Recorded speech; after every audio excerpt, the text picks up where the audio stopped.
Hello everyone, I am Soumya Pandey at your best 2021 और आज हम डिस्कस करने जा रहे हैं यूपी पीसीएस प्रीलिम्स के लिए करंट अफेयर्स की तैयारी कैसे करें। बहुत लोगों ने मुझसे पूछा कि मैम कैसे करें, बहुत लोग कंफ्यूज्ड हैं इस बारे में। देखिए, जो लोग पहली और दूसरी बार एग्जाम दे रहे हैं उनके वो कंफ्यूज्ड हो सकते हैं, लेकिन आप लिमिटेड सोर्सेज पे फोकस कीजिए और मल्टीपल रिवीजन पे हमेशा फोकस कीजिए। जो मैं बता रही हूँ वो मेरा टेस्टर तरीका है। मैंने लगभग 8 से 9 यूपी पीसीएस यूपी कमीशन के प्रीलिम्स निकाले हैं, मेंस दिया, इंटरव्यू भी दिया है और मैंने यूपीएससी का भी निकाला है। मेरी बहन, मेरे आसपास के लोग, कम से कम 15-20 लोग 2016 से 18, 19, 20 तक हम लोग आपस में तैयारी करते थे और उसमें से लगभग लगभग लोगों का कहीं न कहीं सिलेक्शन हो गया है। सारे लोग अपने-अपनी जगह पे पोस्टेड हैं। तो सबसे मिला करके और सबसे जो ऐसी स्ट्रैटेजी जो जिससे सबका प्रीलिम्स निकलता था हमेशा, मैं वो स्ट्रैटेजी आपको बता रही हूँ और मैं यही स्ट्रैटेजी काफ़ी दिनों से फ़ॉलो करते आ रही हूँ और प्रीलिम्स मेरा कभी रुकता नहीं है। और अगर ये स्ट्रैटेजी आप सच में अच्छे से फ़ॉलो कर लेंगे, तो मैं गारंटी देती हूँ कि आपका प्रीलिम्स रुकेगा नहीं। बस कन्फ्यूज़्ड ना हो करके मिनिमम सोर्सेज़ पे आप ध्यान दीजिए और मल्टीपल रिवीज़न कीजिए, ज़्यादा से ज़्यादा घटना चक्र रटने की कोशिश कीजिए और ज़्यादा से ज़्यादा जो आप कोई एक मैगज़ीन जो आप फ़ॉलो कर रहे हैं, उसको बहुत अच्छे से पढ़ने की कोशिश कीजिए, ना कि आप 4 मैगज़ीन पढ़िए। और देखिए, 10 न्यूज़ आप पढ़ तो लेंगे, लेकिन अगर आपको 4 भी उसमें से याद ना रहे तो क्या फ़ायदा? आप पढ़िए 6 ही, लेकिन 6 के 6 आपको याद रहना चाहिए। तो मैं शुरू करती हूँ कि कैसे तैयारी करनी है। तो पहली मैगज़ीन क्रॉनिकल मैगज़ीन, जो क्रॉनिकल समसामयिक पतली वाली आती है, उसको 6 मैगज़ीन्स आपको पढ़नी है। 6 से ज़्यादा आप बिल्कुल मत पढ़िए, क्योंकि उस 6 से ज़्यादा जो न्यूज़ आप पढ़ेंगे, वो न्यूज़ छोटी-छोटी न्यूज़ तो उसके एग्ज़ाम में पूछेगा नहीं। बड़ी न्यूज़ जो रहती है वो एग्ज़ाम में आएगी और जो कि लास्ट में ई-दृष्टि जो मैगज़ीन आती है, वो उसमें आ जाती है। तो आप यहाँ पे आप पढ़ कर के आप टाइम वेस्ट करेंगे, क्योंकि ज़्यादा से ज़्यादा आप न्यूज़ पढ़ लेंगे और तैयार होगा नहीं आपका। तो एक तो क्रॉनिकल मैगज़ीन पढ़नी है, दूसरा वन न्यूज़ चैनल। एक न्यूज़ चैनल हमेशा पढ़ना ज़रूरी होता है, क्योंकि कई बार ऐसा होता है कई बार ऐसा होता है कि कोई ऐसी न्यूज़ होती है जो आपके मैगज़ीन में भी नहीं होती है, ये दृष्टि में भी नहीं होती है और प्रीलिम्स बूस्टर जो आप देखते हैं उसमें भी नहीं होती है, लेकिन न्यूज़ चैनल जो आप देखते रहते हैं उसमें कई बार कोई न्यूज़ मिल जाती है और न्यूज़ चैनल देखने से ना हमारे दिमाग में ना क्रोनोलॉजी ऑफ न्यूज़ बनती है। तो जब क्रोनोलॉजी जो होती है वो हमें काफ़ी ज़्यादा न्यूज़ रटने में और न्यूज़ को तैयार करने में काफ़ी काम आती है। तो एक न्यूज़ चैनल संसद टीवी का न्यूज़ मैं हमेशा फ़ॉलो करती थी। उसमें सुबह 9 बजे, 8 बजे शाम में, 9 बजे शाम में न्यूज़ आता रहता है। आप इंग्लिश और हिंदी मीडियम के हिसाब से कोई भी टाइमिंग फ़ॉलो कर सकते हैं। तीसरी चीज़ है कि ओनली आईएएस प्रीलिम बूस्टर। मैं तो only IAS prelim booster follow करती थी, मेरे आस-पास के ज़्यादातर लोग ओनली आईएएस ही फ़ॉलो करते थे। लेकिन अभी कई सारे न्यूज़ चैनल्स हैं जो आपको ज़्यादा अच्छा लगे, यूट्यूब में वो लोग सिखाते हैं, तो जो आपको ज़्यादा अच्छा लगे, स्टडी आईक्यू है, ओनली आईएएस है और भी बहुत सारे हैं जो न्यूज़ हर पर डे न्यूज़ बताते रहते हैं। चूँकि ये 10 से 12 मिनट में पर 1 दिन का न्यूज़ बता देते थे, इसलिए मैं इन्हीं को फ़ॉलो करती थी। चौथी चीज़ है जो आपको करंट अफ़ेयर में पढ़नी होती है, वो लास्ट में आती है, ई-दृष्टि जो आँख वाली आती है घटना चक्र की, वो एग्ज़ाम के 15-20 दिन पहले आती है, अभी आई नहीं है। एक आई है जिसको आपको नहीं पढ़ना है। वो इसके यूपी पीसीएस के लिए नहीं है, यूपी पीसीएस वाला लगभग 20 से 25 अप्रैल को आएगी, आप उसको पढ़िएगा, अभी मत उसको पढ़िए। एक और करंट अफ़ेयर की मैगज़ीन आती है, करंट अफ़ेयर नहीं उसको कह सकते, वो आर्थिकी होती है जिसमें इकोनॉमिक्स की न्यूज़, इकोनॉमिक्स का बजट, इकोनॉमिक सर्वे और अलग-अलग जितने भी मिनरल्स के डेटा होते हैं, ये एग्रीकल्चरल डेटाज़ होते हैं, वो सारे उसमें रहते हैं। ट्रेड से रिलेटेड इन हमारे जो गवर्नमेंट और वर्ल्ड ट्रेड ऑफ जो बैलेंस ऑफ पेमेंट्स जितनी भी चीज़ें होती हैं, वो आर्थिकी में होती है। इकोनॉमिक्स की ज़्यादातर करंट अफ़ेयर्स वहाँ से कवर हो जाती हैं। तो करंट अफ़ेयर में प्रीलिम्स के लिए आपको इतने सोर्सेज़ फ़ॉलो करने हैं। अब अगर हम मेंस की बात करें, तो मेंस के लिए करंट अफ़ेयर्स में जो सोर्सेज़ फ़ॉलो करने हैं, वो है विज़न आईएएस की एक मैगज़ीन या दृष्टि की मैगज़ीन या प्रतियोगिता दर्पण। आप अपने अनुसार, मीडियम के अनुसार, मतलब इंग्लिश मीडियम या हिंदी मीडियम के अनुसार और अपने इंटरेस्ट के अनुसार कोई भी एक मैगज़ीन फ़ॉलो कर लें। लेकिन कोई भी एक मैगज़ीन जो भी आप फ़ॉलो करते हैं, सारी पूरी-पूरी न्यूज़ उसमें से नहीं पढ़नी है, कि पीसीएस में ना बहुत ज़्यादा ईज़ी क्वेश्चन्स आते हैं, बहुत सुपरफिशियल क्वेश्चन्स आते हैं, बहुत डीप क्वेश्चन्स नहीं आते, चाहे वो मेंस का लेवल हो, चाहे वो प्रीलिम्स का लेवल हो। तो आप अपने सिलेबस को बहुत अच्छे से पढ़िए और सिलेबस में जो टॉपिक होता है, उस टॉपिक से रिलेटेड अगर विज़न आईएएस में या दृष्टि में, प्रतियोगिता दर्पण में कोई न्यूज़ आती है, तो आप उसको पढ़ लें। कई बार ना यूपीएससी में क्या होता है कि बहुत डिटेल में कोई लॉ पूछ लिया, कुछ भी पूछ लिया।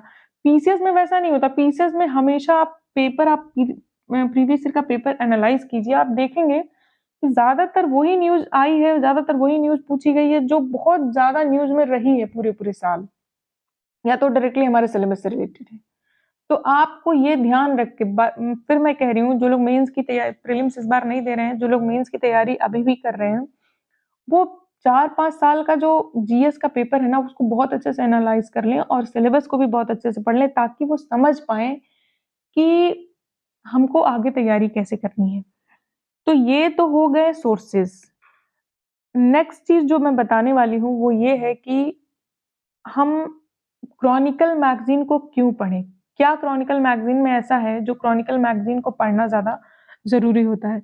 तो मैं आपको बताती हूँ कि क्रॉनिकल मैगजीन पढ़ना क्यों जरूरी है। लेकिन उससे पहले हम देख लेते हैं कि यूपी पीसीएस 2022 का जो प्रीलिम्स हुआ था ना, उसमें करंट अफेयर के कैसे-कैसे क्वेश्चंस आए थे और कितने क्वेश्चंस आए थे। तो यूपी पीसीएस प्रीलिम्स 2022 में लगभग 22 से 25 क्वेश्चंस करंट अफेयर के आए थे, और कौन-कौन से क्वेश्चंस है वो मैंने यहाँ लिख के रखा है, आप जरा एक बार ध्यान दें उस पे। पहला क्वेश्चन है पार्टीगेट स्कैंडल। ये जो लंदन में हुआ था, ये बहुत ज्यादा न्यूज में था। पार्टीगेट स्कैंडल किस देश में हुआ था, ये इस पे रिलेटेड क्वेश्चन था। एक ऑपरेशन गंगा जो यूक्रेन में इंडिया चलाया था। स्वनिधि स्कीम जो गवर्नमेंट की काफी फेमस स्कीम है, जो 2020 या 21 में चली थी। प्रधानमंत्री म्यूजियम कहाँ बनाया गया? त्रिमूर्ति भवन दिल्ली में, काफी न्यूज में था। उसके बाद हरियाली स्कीम पे क्वेश्चन आया था। ये क्वेश्चन बहुत लोग गलत करके आए थे। ये घटना चक्र में सीधे-सीधे क्वेश्चन दिया हुआ है और कई बार आ चुका है एग्जाम में। उसके बाद एक क्वेश्चन था steel production top countries, steel production में टॉप कंट्रीज, अक्टूबर 2022 की न्यूज थी। ये आया था एग्जाम में। उसके बाद आया था मेघालय बॉर्डर डिस्प्यूट जो था, उसमें साइनिंग पार्टी कौन-कौन सी थी, किस-किस पार्टीज ने उसको साइन किया था। ये बहुत ज्यादा न्यूज में था, रोज न्यूज में आता था। और नहीं तो ये जो दृष्टि की करंट अफेयर की मैगजीन थी, उसमें भी ये दिया हुआ था, लेकिन ये फिर भी बहुत लोगों ने गलत कर दिया था। एक क्वेश्चन आया था मेक इन इंडिया स्कीम पे। उसके बाद एक क्वेश्चन आया था कि सिनोवैक जो वैक्सीन थी, वो डीएनए वैक्सीन थी, आरएनए वैक्सीन थी, कौन सी वैक्सीन थी? हालांकि ये एक टफ क्वेश्चन था, सबको इतना याद नहीं रहता। कोविशील्ड, कोवैक्सीन, ये वैक्सीन सबको याद थी, लेकिन सिनोवैक सबको याद नहीं थी। तो ये क्वेश्चन गलत हो सकता था। मैंने ये क्वेश्चन स्किप कर दिया था। ये क्वेश्चन आप स्किप या गलत कर सकते थे, इसमें कोई दिक्कत नहीं है। उसके बाद करंट अफेयर, उसके बाद आपकी देखिए एक सैयद मोदी इंटरनेशनल टूर्नामेंट से रिलेटेड क्वेश्चन आया था। सीट्स और स्टेट से रिलेटेड उस टाइम 4-5 स्टेट्स में इलेक्शन हुए थे, तो उस इलेक्शन में, तो उन स्टेट्स में कितनी विधानसभा सीट्स थी, उसको मैच करने के लिए एक क्वेश्चन आया था। उसके बाद एक क्वेश्चन आया था डॉल्फिन डे कब मनाया जाता है। एक और डे पे ही एक मैचिंग वाला क्वेश्चन हो रहा था। 2 क्वेश्चन डे से रिलेटेड आए थे 2022 के प्रीलिम्स में। उसके बाद दूसरा जो खेल से रिलेटेड क्वेश्चन था, वो 45th वर्ल्ड ब्रिज चैंपियनशिप से रिलेटेड था। एसडीजी टारगेट से रिलेटेड एक स्कीम था। ओडीओपी स्कीम से रिलेटेड एक क्वेश्चन था। बिम्स्टेक से रिलेटेड एक क्वेश्चन था। कॉमनवेल्थ गेम से रिलेटेड एक क्वेश्चन था। उसके बाद आया था कि noise pollution, second most noise polluted district जो था हमारे देश का, उत्तर प्रदेश का था, और वो था मुरादाबाद। ये क्वेश्चन एक आया था। उसके बाद कुछ क्वेश्चंस और पूछे गए थे। लता मंगेशकर, क्योंकि उनकी उस टाइम डेथ हो गई थी, तो उनके ऊपर एक क्वेश्चन पूछा गया था। हैप्पीनेस इंडेक्स, देखिए 3 इंडेक्स है जिसपे अक्सर क्वेश्चन पूछा जाता है। हैप्पीनेस इंडेक्स, पीस इंडेक्स और हंगर इंडेक्स। ये सारे ऐसे इंडेक्सेस हैं जहां से क्वेश्चन पूछे जाते हैं, और ये सारे इंडेक्सेस आपकी जो लास्ट में मैगजीन आती है ई दृष्टि, उसमें दिए रहते हैं। आपको बस ये देखना है कि कौन सा ज्यादा इंपॉर्टेंट है, उसको पढ़ना। और ये आप कैसे जान पाएंगे? ये जब आप प्रीवियस ईयर क्वेश्चन एनालाइज करेंगे तभी आप जान पाएंगे कि इंडेक्सेस कौन सा ज्यादा इंपॉर्टेंट है। जो बार बार पूछे गए हैं अक्सर वही पूछे जाते हैं। मिस वर्ड पे क्वेश्चन हमेशा पूछा जाता है, तो मिस वर्ड से एक रिलेटेड क्वेश्चन आया था। और ये आया था कि सेंट्रल यूनिवर्सिटीज सिंगल विंडो जो एडमिशन CUET जो एग्जाम हुआ था, सिर्फ इतना इजी सा क्वेश्चन था। अब आप बताइए कि इसमें से कौन सा ऐसा क्वेश्चन है जो टफ है और वो बहुत ज्यादा न्यूज में नहीं था। ज्यादातर वन लाइनर क्वेश्चन ही पीसीएस में पूछे जाते हैं, ये आप ध्यान रखिएगा। और सीधे सीधे क्वेश्चन पूछे जाते हैं, बहुत ज्यादा डीप में जाके आपको पढ़ना ही नहीं होता है। एकदम सीधे-सीधे वन लाइन के क्वेश्चंस होते हैं और ज़्यादातर ये करंट अफेयर की मैगज़ीन जो क्रॉनिकल आप पढ़ेंगे और लास्ट में ही दृष्टि पढ़ेंगे और कोई एक न्यूज़ चैनल फॉलो कर लेंगे, तीनों से आपका करंट अफेयर पीसीएस का पूरा-पूरा कवर हो जाता है। बहुत डीप में जाके आपको पढ़ाई नहीं करनी होती, सिंपल-सिंपल चीज़ें जाननी होती हैं। अब मैं बताती हूँ कि आगे इसकी पढ़ाई कैसे करेंगे। ये समसामयिक क्रॉनिकल मैगज़ीन है आपकी, समसामयिक क्रॉनिकल मैगज़ीन को कैसे पढ़ना है और क्यों पढ़ना है? तो सबसे पहले इस पे बात कर लेते हैं कि क्यों पढ़ना है इसको। देखिए, जो बाकी न्यूज़ मैगज़ीन्स होती हैं ना, जैसे आप विज़न आईएएस फ़ॉलो करेंगे या दृष्टि फ़ॉलो करेंगे या प्रतियोगिता दर्पण फ़ॉलो करेंगे, तो उसमें कुछ ऐसी न्यूज़ है जो उसमें नहीं होती हैं। यूपी स्पेशल से रिलेटेड बहुत ज़्यादा ख़ास न्यूज़ उसमें नहीं रहेगी। स्पोर्ट्स से रिलेटेड न्यूज़ प्रतियोगिता दर्पण में तो रहती है, लेकिन बहुत ज़्यादा न्यूज़ दे देता है। तो लेकिन विज़न में नहीं मिलेगा आपको, दृष्टि में नहीं मिलेगा आपको। बुक्स जैसे कौन-सी बुक्स इस महीने प्रकाशित हुई अच्छी जिन्हों फेमस राइटर्स ने लिखे हुए हैं, वो बुक्स ज़्यादातर मैगज़ीन्स में नहीं रहते हैं। इम्पोर्टेंट डेट से रिलेटेड न्यूज़ेज़ ज़्यादातर मैगज़ीन्स में नहीं रहते हैं और छोटी-बड़ी और बहुत सारी फैक्चुअल न्यूज़, डेट्स, बहुत ज़्यादा डेट्स जो बड़ी-बड़ी मैगज़ीन्स में नहीं रहते हैं। और दूसरी बात, अगर बड़ी मैगज़ीन्स में रहते भी हैं, अगर दृष्टि और हम प्रतियोगिता दर्पण को देखा तो उसमें दोनों में से इन दोनों में थोड़े-थोड़े रहते हैं। लेकिन होता क्या है ना कि वो मैगज़ीन इतनी मोटी है कि वहाँ से बहुत सिलेक्टिव स्टडी करनी पड़ती है। ये जो क्रॉनिकल मैगज़ीन है ना, स्पेशली पीसेस के लिए निकाली गई है और इसमें ज़्यादातर वो न्यूज़ रहती है जो यूपी पीसेस में आने वाली रहती है। मैं तो हमेशा से यही न्यूज़ चैनल यही फ़ॉलो करते आई हूँ और मेरे लिए काफ़ी बेनिफिशियल रहा है ये और इसीलिए मैं जो मुझसे पूछता है मैं उससे सजेस्ट करती हूँ कि अगर आपको हिंदी पढ़ने में कोई प्रॉब्लम नहीं है तो आप इस मैगज़ीन को ज़रूर पढ़ें। इस मैगज़ीन के साथ आप लास्ट में जो ई-दृष्टि आती है उसको पढ़ लें, बस इससे ज़्यादा आपको पढ़ाई करने की ज़रूरत प्रीलिम्स के लिए नहीं है। अब देखिए, जैसे इसको पढ़ना कैसे है? पहली बात तो जब आप पहली बार इसको पढ़ें तो 2 से 3 दिन में इस मैगज़ीन को खत्म करें। दूसरी बार जब आप इसको पढ़ते हैं तो 1 दिन में खत्म करें और तीसरी बार जब आप इसको पढ़ते हैं तो आप बहुत अधिक लगाएँ तो 2 से 3 घंटे लगाएँ। इससे ज़्यादा टाइम आपको इस मैगज़ीन में देने की ज़रूरत नहीं है। पढ़ना कैसे है इसको? जैसे ये पहला पेज जो है इसका, ये इस पे जितनी न्यूज़ दी गई है आप सीधे-सीधे इसको रट डालिए। जैसे 108वीं भारतीय विज्ञान कांग्रेस, क्या जानना है इसके बारे में? ये कहाँ हुई? अगर कोई मेजर चीफ गेस्ट है तो वो कौन थे और इसके मेजर आउटकम्स क्या निकले? अगर कोई मेजर आउटकम है तो ठीक है, नहीं तो जनरली आउटकम इसके बारे में पूछता नहीं है। कौन-सी थी? 108वीं थी। दूसरी वीर गार्जियन एक्सरसाइज कहाँ हुई? क्या है ये? और अगर किसी को कोई बहुत फेमस प्राइज़ में दिया गया तो आप जान लीजिए, नहीं तो नहीं जानिए आप। वैश्विक निवेश सम्मेलन, ग्लोबल इन्वेस्टमेंट समिट कहाँ हुई? इसके आउटकम्स क्या थे? जो यूपी से अगर रिलेटेड, जैसे यूपी ग्लोबल इन्वेस्टमेंट समिट जो हुई है उसमें तो आपको काफ़ी चीज़ें जाननी है। वो तो एक अलग टॉपिक है, उसमें कौन-कौन आया था, कितना इन्वेस्टमेंट हुआ, कितना मेमोरेंडम साइन हुआ। यूपी के जो 4 पार्ट्स हैं, उन चारों पार्ट में अलग-अलग सबसे ज़्यादा किसमें इन्वेस्टमेंट आया, सबसे कम किसमें आया। यूपी का तो ग्लोबल इन्वेस्टमेंट समिट आपको बहुत अच्छे से जानना है। लेकिन अगर और वो समिट हुई कहाँ थी?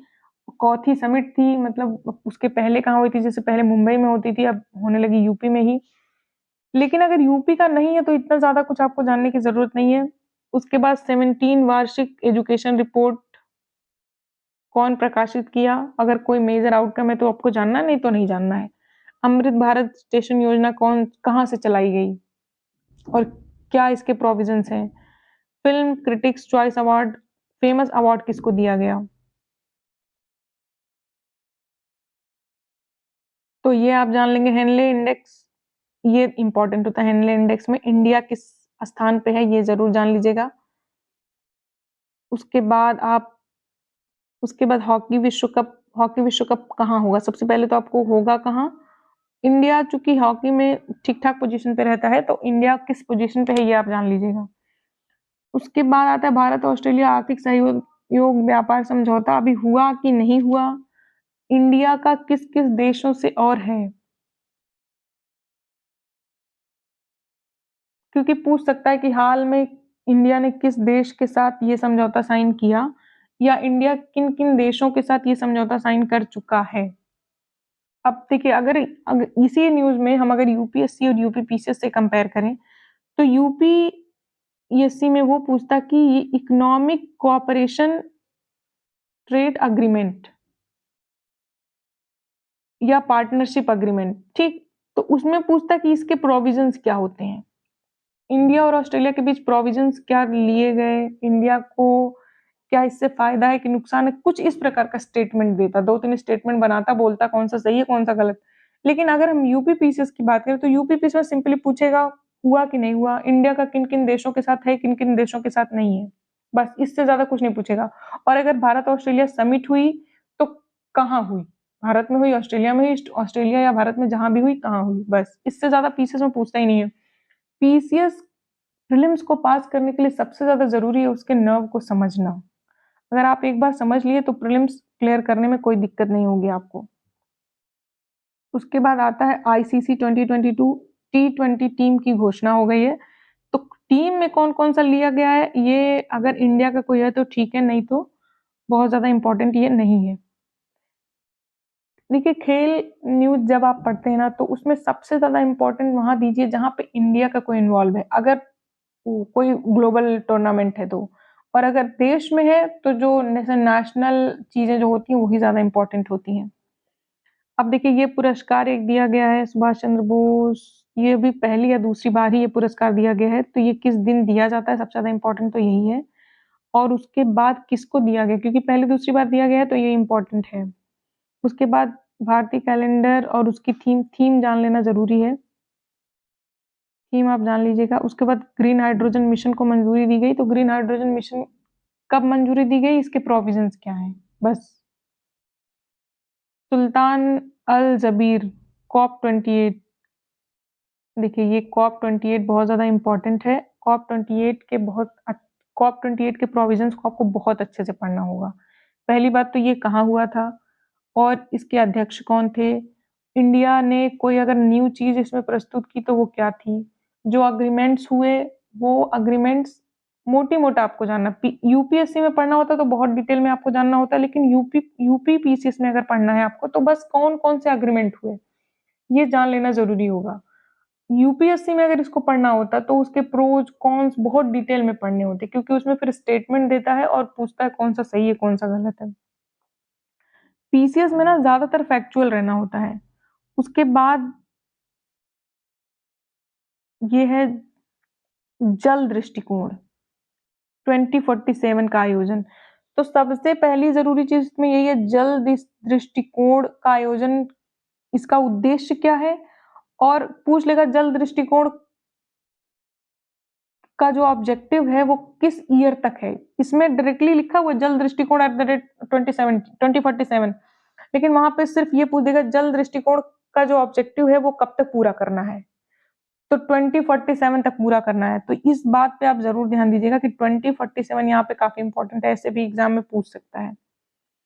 उसके बाद आता है विश्व का सर्वाधिक लंबा रिवर क्रूज़, चूँकि जब भी कोई चीज़ सर्वाधिक लंबा, सर्वाधिक ऊँचा, सर्वाधिक बड़ा या पहली चीज़, तो वो चीज़ तो हमेशा दिमाग में रखनी होती है। ये चीज़ आप हमेशा दिमाग में रखिएगा। तो इस तरीके से सबसे पहली बात तो पहला ही पेज काफ़ी इम्पोर्टेंट है। उसके बाद अगर हम इसके अंदर जाएँ तो कैसे न्यूज़ पढ़नी है? जैसे इसमें देखिए ये राज्य वाली न्यूज़ पे हमें काफ़ी फ़ोकस करना होता है। उसके बाद आर्थिक सर्वेक्षण और बजट यहाँ से मत पढ़िएगा आप लोग, यहाँ से कट कर दीजिएगा इसको। अ, यहाँ से नहीं पढ़ना है, आर्थिक सर्वेक्षण और बजट कट कर दीजिए। राज्य वाली न्यूज़ पे आपको काफ़ी फ़ोकस करना है। अंतर्राष्ट्रीय न्यूज़ भी काफ़ी फ़ोकस करना है। विज्ञान प्रौद्योगिकी भी आपको काफ़ी फ़ोकस करना पड़ेगा। राष्ट्रीय न्यूज़ पे भी काफ़ी फ़ोकस करना है। अब देखिए 2 पोर्शन यहाँ पे है जिसको आपको थोड़ा सोच समझ के पढ़ना होगा। पहला तो ये आर्थिकी में जो इम्पोर्टेंट न्यूज़ है अभी मैं बताती हूँ, जो वही पढ़ना है, बहुत ज़्यादा नहीं पढ़ना है। उसके बाद एक दूसरा पोर्शन होता है ये बैंकिंग, फाइनेंस, सेवा और बीमा। ये भी पोर्शन ऐसा होता है जो हम लोगों को ज़्यादा नहीं पढ़ना होता है, क्योंकि यहाँ से ज़्यादा क्वेश्चंस नहीं बनते हैं। उसके बाद ये मैगज़ीन में जितने भी होते हैं, जितने भी पोर्शन होते हैं उसको बहुत अच्छे से पढ़ना होता है। और यहाँ पे देखिए पुरस्कार है, पुस्तक, नियुक्ति, निधन, युद्ध, चर्चित व्यक्ति, तो ये वाला पोर्शन भी काफ़ी अच्छे से पढ़ना होता है। अब अंदर चल के देखते हैं। आर्थिक समीक्षा बजट ये पढ़ना नहीं है हमें। ये आप पहली बात तो आपने डॉक्यूमेंट से पढ़े होंगे, और दूसरी बात, जब आप लास्ट में ये दृष्टि आएगी ना या आर्थिकी आएगी, उसमें भी दिया रहेगा, आप वहां से पढ़ लीजिएगा, वहां ज्यादा अच्छे से दिया रहेगा। घटना चक्र वाले इसको ज्यादा अच्छे से देते हैं, इन्होंने उतने अच्छे से नहीं दिया हुआ है। आर्थिक समीक्षा और बजट खत्म हो गया। अब राज्य समाचार आया। राज्य समाचार में जो यूपी से रिलेटेड होगा उसको आपको बहुत अच्छे से पढ़ना है। यूपी के बाद जो होंगे उसको आपको बहुत थोड़ा थोड़ा जान लेना है बस। जैसे हिंदी संस्थान साहित्य सम्मान किसको दिया गया, किसको दिया गया, बस इससे कौन देता है और किसको दिया गया, बस 2 चीज इसमें जानना है, कौन देता है, किसको दिया गया। अयोध्या ग्रीनफील्ड, तो अयोध्या ग्रीनफील्ड टाउनशिप, बहुत ज्यादा इसमें जानना नहीं है। उत्तर प्रदेश सरकार ने गुजरात के साबरमती की तर्ज पर, किसकी तर्ज पर, तो साबरमती, गुजरात के साबरमती की तर्ज पर चौरी चौरा नगर पंचायत बनाएगा। चौरी चौरा को, ये इंपॉर्टेंट न्यूज है, ये पूछ सकता है चौरी चौरा को नगर पंचायत, क्योंकि ऐसी छोटी न्यूज एक आध पंचायत के बारे में पूछ लेता है हर साल। उसके बाद आप अगर कोई चीज इसमें पढ़ रहे हैं और बहुत अच्छे से समझ में नहीं आ रहा है आपको, तो आप उसको जब गूगल करते हैं तुरंत यहीं लिख लीजिए, ताकि जब आप दोबारा मैगजीन पढ़ें तो आपको वो गूगल करने की जरूरत ना पड़े। राज्य समाचार में बिहार और झारखंड के समाचार, देखिए सारे राज्य के थोड़े थोड़े देख लीजिएगा आप। ये सोलर ग्राम बनाया गया, सोलर ग्राम काफी इंपॉर्टेंट होगा। राहुल संकृत्यान, कोई अगर पुरस्कार पहली बार शुरू किया जाता है या किसी चर्चित व्यक्तित्व को दे दिया जाता है तो वो पुरस्कार याद रखना जरूरी होता है। राज्य समाचार आप पढ़ लेंगे।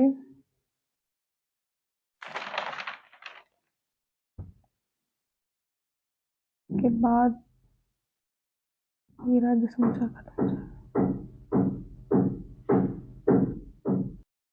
अब देखिए यहाँ पे एक न्यूज है, विश्व का सबसे लंबा रिवर क्रूज गंगा विलास। इसमें क्या जानना है, इसमें 2 ही चीज आपको जाननी है। सबसे पहली चीज तो उस रिवर क्रूज का क्या नाम है, गंगा विलास। गंगा विलास का मतलब वो गंगा में होगा। दूसरी चीज, वाराणसी से ये शुरू किया गया है और ये बांग्लादेश और इंडिया के बीच में है। 3 चीज इस न्यूज में जानना है, इससे ज्यादा इस न्यूज में कुछ जानना नहीं है, इससे ज्यादा इसमें कुछ पूछेगा नहीं। लेकिन सबसे ज्यादा इंपॉर्टेंट जो है वो उस क्रूज का नाम क्या है, गंगा विलास। तो जब आप पहली बार न्यूज पढ़ेंगे तो डिटेल में न्यूज पढ़ेंगे और टिक कर लेंगे आपको क्या क्या दूसरी बार पढ़ना है। दूसरी बार जब न्यूज पढ़ेंगे तो उसको पढ़ेंगे, और तीसरी बार जब न्यूज आप पढ़ेंगे, जब आपको ये मैगजीन 2 से 3 घंटे में खत्म करनी होगी, तब आप पेजेस पलट पलट के सिर्फ जो हेडिंग्स है ना उनको देख लीजिएगा, और बहुत इंपॉर्टेंट जो आपने टिक किया होगा वो देख लीजिएगा। तीसरी बार में आप यही पढ़ते हैं, और उसके बाद जब ये मैगजीन और प्रीलिम बूस्टर जब आप पढ़ लेंगे, तो जब आप लास्ट में ई दृष्टि वाली मैगजीन पढ़ते हैं तो उस मैगजीन में आपको बहुत कम पोर्शन ऐसा होगा जो आप पढ़े नहीं होंगे पहले से, उसको पढ़ना बहुत आसान हो जाता है। इसलिए ये सब हम पहले से करते हैं ताकि उसको पढ़ना काफी आसान हो जाए। उसके बाद जैसे एक न्यूज थी यहीं पे, एग्रीकॉप्टर से रिलेटेड एक न्यूज थी। तो एग्रीकॉप्टर या फिर ऐसी जो न्यूज जो पहली बार न्यूज में आती है, तो ये प्रीलिम्स और मेंस दोनों में काम आती है। अब एग्रीकॉप्टर मेंस में कैसे काम आएगी, आपको पूछ देगा कि एग्रीकल्चर में जो न्यू टेक्नोलॉजीज आ रही हैं उनके बारे में लिखिए, तो आप इसको एग्जाम्पल में लिख सकते हैं। काफी काफी ज्यादा हेल्प, वो इम्पैक्टफुल होगा ये चीज। उसके बाद आप आर्थिकी में आ जाते हैं। जैसे मैंने बताया कि आर्थिकी वाला जो पोर्शन होता है ना, बहुत ज्यादा, सेबी ने म्यूनिसिपल बॉन्ड का डेटाबेस ब्यौरा जारी किया, तो ये न्यूज आप पढ़ लीजिए। उसके बाद इसमें और कोई ऐसी न्यूज नहीं है। जैसे दूसरी न्यूज है वेबकोस को एडीबी का शीर्ष, ये पढ़ने की जरूरत नहीं है इस न्यूज को। उसके बाद तीसरी न्यूज आती है आपकी 8 उद्योगों के सूचकांक की वृद्धि दर, ये भी पढ़ने की जरूरत नहीं है। जीएसटी संग्रह 15% बढ़कर इतना लाख करोड़ रुपए से अधिक हो गया, इसको भी पढ़ने की जरूरत नहीं है, हर महीने डेटा आता रहता है। तो आपको ये ध्यान रखना जरूरी है कि आपको क्या पढ़ना है क्या नहीं पढ़ना है। यहाँ पे दूसरी इंपॉर्टेंट न्यूज ये है, आरबीआई ने उत्कर्ष 2.0 लॉन्च किया। इसमें ये पूछ सकता है कि उत्कर्ष 2.0 किसने लॉन्च किया, बस यहाँ पे और कुछ भी नहीं पूछेगा, आपको हेडिंग ही बस जानना है। इसके बाद आप ये सब एकदम नहीं पढ़ेंगे, इसको सीधे सीधे क्रॉस कर दीजिए। आप अंतरराष्ट्रीय में आ जाइए। मालदीव भारत सहयोग, कोई इंपॉर्टेंट सहयोग हुआ है तो उसको पढ़ लीजिए। यूएन द्वारा महिला शांति सैनिकों की टुकड़ी अबेई में तैनात, तो ये इंपॉर्टेंट, बहुत इंपॉर्टेंट न्यूज है ये, आप इसको जरूर पढ़ें। महिला से रिलेटेड अगर कोई न्यूज आती है तो वो बहुत इंपॉर्टेंट होती है। कोई महिला कहीं का अध्यक्ष बनाई गई, कोई महिला किसी टुकड़ी का अध्यक्ष बनाई गई, कोई महिला किसी सेना में पहली बार भर्ती की गई, तो ये सब जो न्यूज़ होती है ना, वो काफ़ी इम्पोर्टेंट होती है और इसमें से 1-2 न्यूज़ एग्ज़ाम में आती ज़रूर है। तो जैसे सोलर कार ग्रेटर नोएडा में लॉन्च की गई है। नेपाल के पोखरा में तीसरा अंतर्राष्ट्रीय हवाई अड्डा, ये भी इम्पोर्टेंट न्यूज़ है। बाकी सारी न्यूज़ेस को आप पढ़ ज़रूर लीजिएगा। हेडिंग तो बिल्कुल भी नहीं आपको मिस करना है। पीसीएस में ज़्यादातर ना क्वेश्चंस हेडिंग से ही आ जाते हैं। बहुत कम क्वेश्चंस होते हैं जो अंदर से आते हैं। अब ये वाली जो न्यूज़ है इसको आपको काफ़ी डिटेल में पढ़ना पड़ेगा। पहली बात तो ये कॉप 28 समिट है जो इस यूएई ने सुल्तान अहमद अल जबीर को संयुक्त राष्ट्र के 28वें जलवायु परिवर्तन सम्मेलन कॉप 28 के अध्यक्ष के तौर पर नामित किया गया है। 12 दिसंबर को आयोजित किया जाएगा दुबई में। तो कॉप 28 कहाँ होगा? दुबई में होगा। उसके बाद किन किन चीजों पर चर्चा की जाएगी? खासकर देखिए 2 ही प्रश्न यहाँ से ज्यादातर बनते हैं पीसीएस में। पहला तो कॉप 28 के अध्यक्ष कौन है? दूसरा ये कहाँ आयोजित किया जाएगा? अगर कोई बहुत बड़ी, देखिए अभी 27 खत्म हुआ है, 27 कहाँ खत्म हुआ? कोई बहुत बड़ी अगर उसमें न्यूज निकल के आई तो पूछ लेंगे, नहीं तो पीसीएस में क्वेश्चन सिर्फ यही बनता है कि कहाँ हुआ, इसके अध्यक्ष कौन थे और इंडिया ने अगर कुछ नया उसमें किया तो वो बताइए। जैसे पंचामृत टारगेट बनाए गए थे यूएनएफसीसीसी के सम्मेलन में, तो पंचामृत टारगेट्स के बारे में पूछ सकता है। इंडिया ने अपना दिया था पंचामृत टारगेट कि हम ये पूरा 2030 तक, अलग अलग उसके डेट्स हैं, उसमें हम ये करेंगे। तो वो जरूर पूछ सकता है कि इंडिया के पंचामृत टारगेट्स के 1-2 अभी तक हालांकि पूछा नहीं है, लेकिन पूछ सकता है, चांसेस हैं। ठीक है, नेक्स्ट टॉपिक हम लोगों का है विज्ञान और प्रौद्योगिकी। ये टॉपिक और इसके आगे के टॉपिक्स जो हैं इस पे मैं एक नेक्स्ट अलग वीडियो बनाऊंगी, क्योंकि इनको काफी डिटेल में बताना होगा और जब तक मैं अच्छे से बताऊंगी नहीं आपको समझ में नहीं आएगा। खेल को भी काफी अच्छे से बताना होगा और खेल में कौन कौन से टॉपिक्स पढ़ने, कौन कौन से नहीं, क्योंकि बहुत ज्यादा न्यूज खेल में दी रहती है और बच्चे बहुत कंफ्यूज रहते हैं। बुक्स में सारी बुक्स याद करनी है या कुछ बुक्स याद करनी है, तो इस तरीके से मैं नेक्स्ट वीडियो में बताऊं, क्योंकि ये वीडियो काफी बड़ा हो जाएगा और बड़ा वीडियो ज़्यादा अच्छा नहीं होता। इसलिए थैंक यू वेरी मच और ये नेक्स्ट वीडियो भी मैं जल्दी ही अपलोड करूँगी। Thank you very much.